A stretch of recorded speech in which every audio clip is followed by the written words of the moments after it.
Finally, I request Foreign Secretary Tehmina Janjua to grace the podium. Bismillahirrahmanirrahim and Assalamu alaikum. Ladies and gentlemen, I try never to read from papers because they make me very uncomfortable, but I have to read this one because I don't want to forget anything. Amna, I had a French professor who always said, which is never say God for good riddance, but say see you again. So see you all again. Thank you very much, Foreign Minister, for those very kind words and those very warm words. It's been absolutely wonderful working with you. You may not have agreed with me many times, but you decided to agree.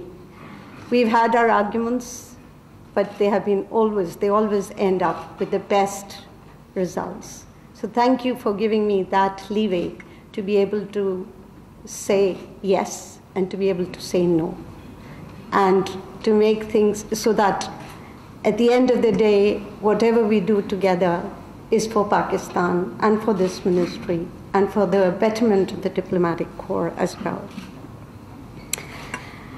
As I said, I'm grateful to the Foreign Minister for his very generous remarks, though all may not entirely be merited.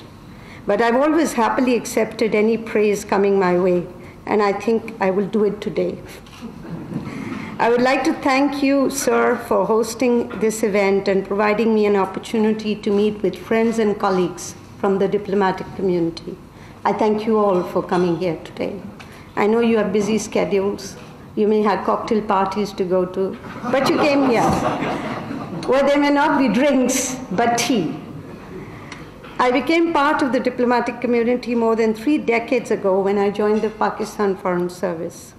And I soon realized the uniqueness of the community that I have become a part of. As diplomats, we embody two apparently contradictory tendencies. We represent sovereign countries. We strenuously pursue our national interests.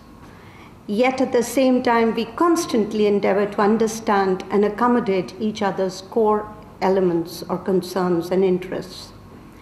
The overriding goal of building durable frameworks of cooperation, of security, of peace, brings us together in a very profound manner, and all of us are imbued with a sense that we are part of a greater enterprise, that we are responsible for ensuring that interstate frictions are minimized.